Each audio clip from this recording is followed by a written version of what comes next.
Hi Maureen. Thanks for your very chatty email. Thanks so much for your very chatty email. Stop. I know what you mean about the passing of time. I can't believe it's 3.5 years since I saw you and Harry and Andy in Australia. It seems only yesterday, though Tony keeps you up to date with your news, especially about the problems you're having with your knee.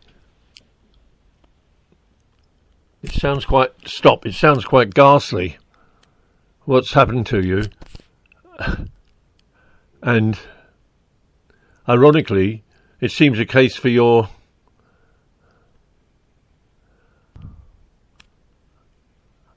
number two son intervening with his medical negligence? ?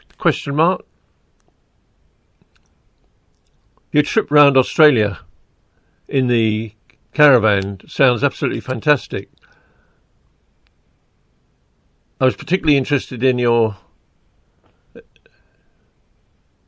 travels, about your travels in Tasmania, since I worked for a couple of years recently when I was with Atkins with a chap from Tasmania who told me that it was a little bit like hillbilly land in the United States. Is that so? ? The situation with Wendy is very, very sad, almost tragic for her. For me, it's just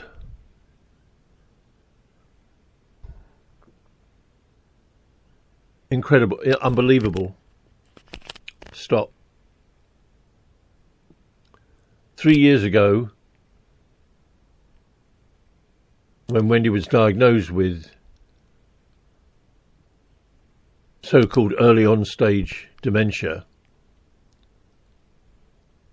we'd sort of half expected that it would be a very slow process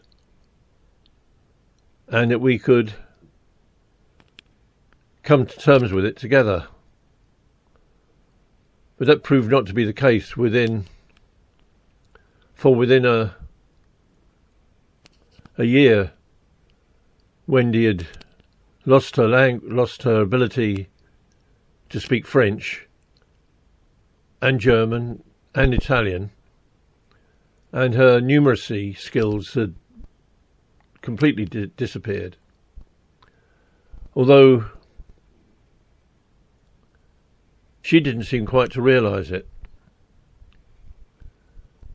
After a while, I got carers in who before long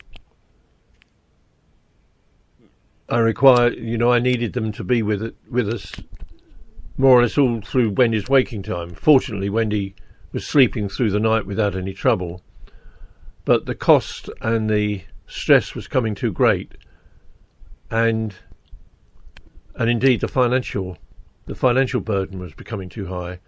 Open brackets.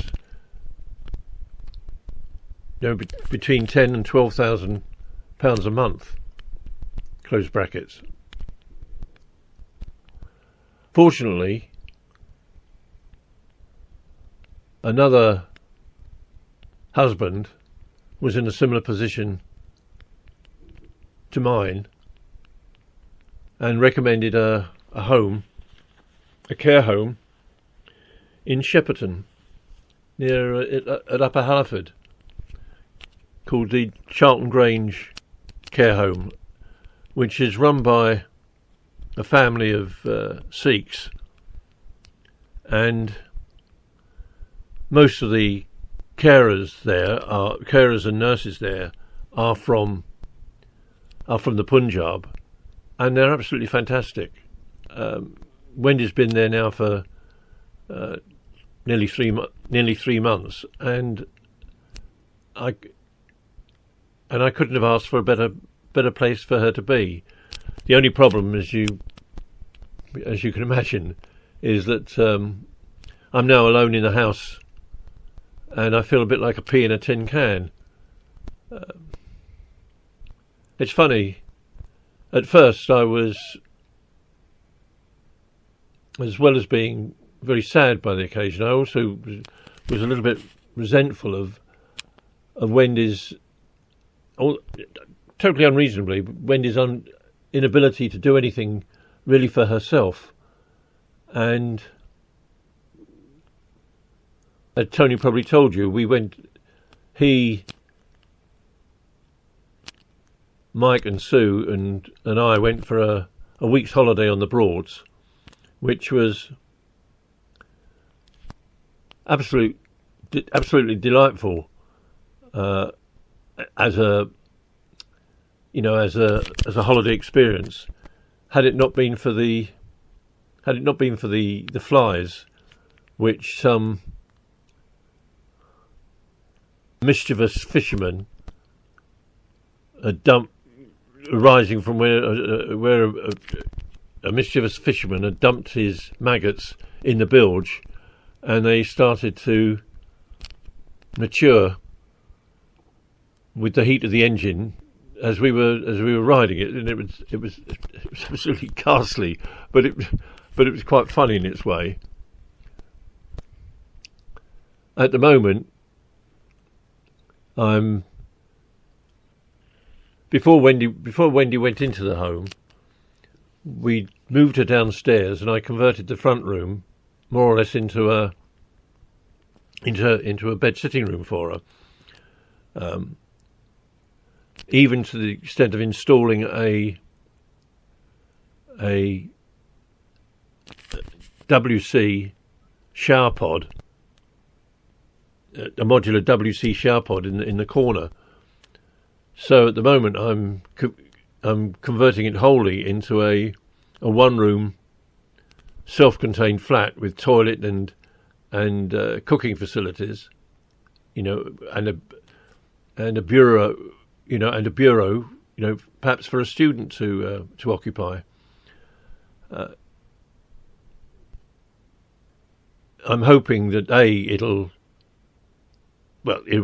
of course provide some revenue, and maybe a little bit of company during the week, because I get to see David and Celia and friends at the weekends, but during the week it does get a bit lonely. Probably not straight away, but maybe in a year or two, depending on what the progress is of Wendy's illness becomes. I should very much like to come out to Australia and see you and Harry again. It was quite an experience, and I don't know whether I mentioned it, but I actually suggested to Gary and Celia that they think about emigrating there.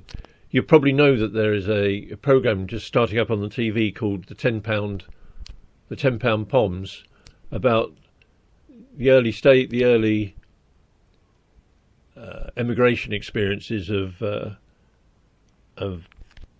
British people soon after the war, and I'm looking forward to it with some sense of amusement. I think that's all I've got to say for now. I do hope your knee gets better, and I look forward to hearing more about your news of travels and other experiences in that great land down under. Take care. Love, Lee.